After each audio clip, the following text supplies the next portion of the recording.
দুমড়ে মুচড়ে যাওয়া এই মাইক্রোবাসে করেই সিরাজগঞ্জে অসুস্থ রোগী দেখতে যাচ্ছিলেন কুষ্টিয়ার দৌলতপুরের একটি পরিবার। মাছ, মাংস, কাঁচা পণ্য তখনও গাড়িতে। সব ঠিক থাকলেও নেই শুধু মাইক্রোবাসের যাত্রীরা। কে জানতো এই যাত্রাই তাদের শেষ যাত্রা। বুধবার সকাল 10:30টার দিকে মাইক্রোবাসটি নাটোরের বনপাড়া হাটিকমরুল মহাসড়কের শ্রীরামপুর এলাকায় পৌঁছালে বিপরীত দিক থেকে দ্রুত গতিতে আসা একটি ট্রাকের সঙ্গে মুখোমুখি সংঘর্ষ হয়। এতে ঘটনাস্থলেই নিহত হন 5 জন। এছাড়া গুরুতর আহত হন 3 জন।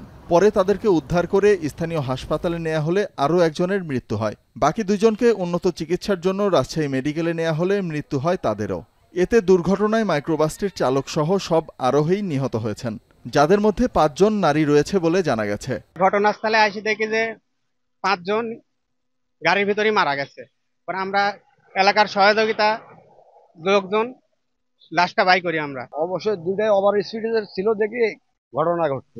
দৌলতপুর থানা থেকে যাচ্ছিল বৌমাকে দেখার উদ্দেশ্যে সিরাজগঞ্জে, আসার পথেই এই দুর্ঘটনা ঘটে।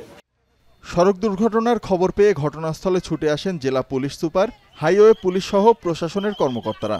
দুর্ঘটনা কবলিত মাইক্রোবাস, ট্রাক ও মরদেহগুলো নেওয়া হয় বনপাড়া হাইওয়ে থানায়। পুলিশ বলছে ট্রাকটি উল্টো পথে আসার পাশাপাশি বেপরোয়া গতিই দুর্ঘটনার কারণ। ট্রাকটা মনে হয় তার রং সাইডে চলার চেষ্টা করছে। আমাদের কাছে প্রাথমিক তদন্তে সেটাই মনে হচ্ছে।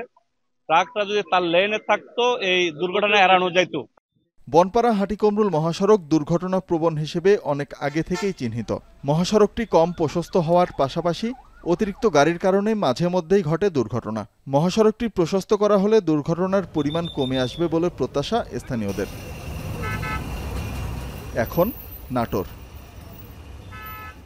ডায়ালগ সুবাসিত টয়লেট ক্লিনার, যার পাওয়ার প্লাস ফর্মুলা টয়লেটের কোনায় কোনায় পৌঁছে 99.99% জীবাণু ধ্বংস করে।